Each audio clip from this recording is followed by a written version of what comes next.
So ayan, fresh na ulit si Kiat Kiat. Nakaligo na. Wait, saan kaya tayo sa ano? Friday, Saturday, Sunday. Medyo matagal-tagal na wala na namang biyahe, walang trabaho, walang pasok. Kasi wala kaming biyahe nung 3 araw. Kaya nag-iisip tayo kung saan po pwede tayong mag-rides. Yung medyo maliit lang ang gastos.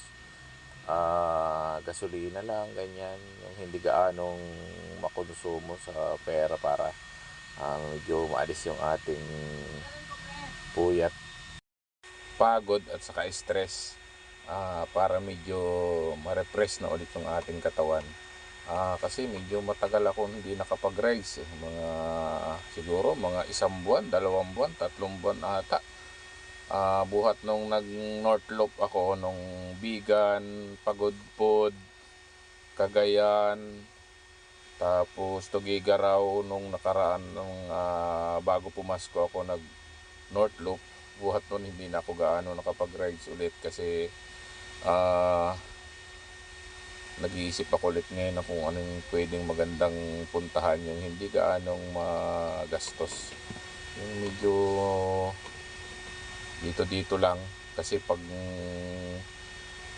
iniisip ko nung nakarang araw Mindoro, kaya lang sa barko pa lang napakalaki ng magagastos kasi yung 5,000 pamasahe pa lang sa barko.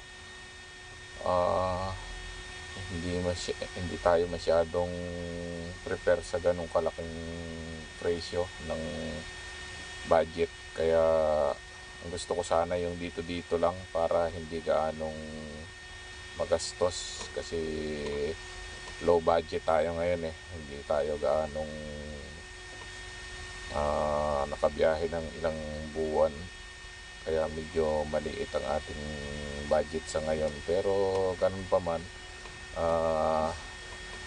bahala na kung saan mapadpad, kung saan may magaya, kung saan pwede. Sama na lang ako kung saan may mag-aaya. Kaya sige, ayain nyo ako kung saan tayo pwedeng pumunta. Sama na lang ako sa inyo, basta gastos nyo. Sagot nyo, sama ako kahit saan. Sa 3 araw nakakainip na walang trabaho, walang pasok. Yung medyo ano lang, para medyo ma-relax tayo, medyo makagalaw-galaw tayo ng makabangking ng konti, makabomba ng konti, makabakbak ng konti, para hindi agad tayo tumanda. Kasi pag puro tayo seryoso sa buhay, madali tayong tumanda.